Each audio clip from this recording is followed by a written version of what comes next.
Well, Governor Baswedan, you've already influenced the United Nations with 2 minutes. Imagine if you had 4 minutes. Thank you.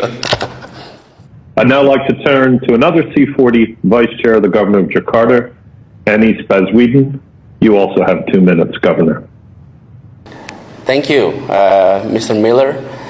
Assalamualaikum warahmatullahi wabarakatuh. Good evening, good morning, everyone. The Honorable UN Secretary General, Mr. Antonio Guterres, fellow governors and mayors, ladies and gentlemen. It's a city government has a duty to provide livable living environment for its residents, and this include addressing climate change impact by making efforts to reduce cities' carbon emissions. Cities globally have done so by putting in place commitments and resources in establishing climate action plan and delivering actions in transportation strategies, building codes, promoting clean energy, and many, many more. So, ladies and gentlemen, cities across the globe are taking bold actions. So is Jakarta.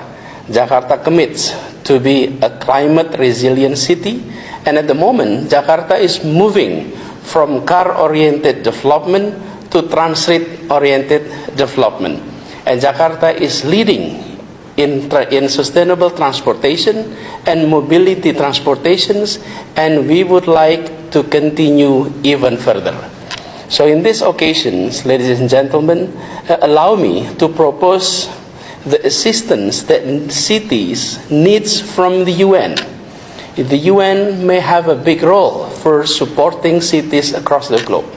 First of all, the UN could encourage countries to acknowledge the achievements of climate actions at the city level, and that need to be calculated as part of national determined contributions of climate actions.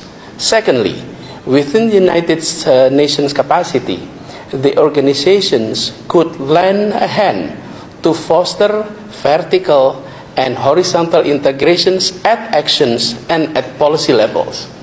Lastly, toward the COP26, the United Nations could also support countries to develop comprehensive architecture and financing structure to translate the benefit that are obtained by national government in the global forum to be executed at the local level. Thank you very much. If I may interrupt, I just would like to say that we are fully on board with your suggestions. We'll do our best with our agencies and country teams to fully support your perspective and in our global advocacy with governments to do exactly what you ask us to do in relation to your own governments. Thank you very much. Truly appreciate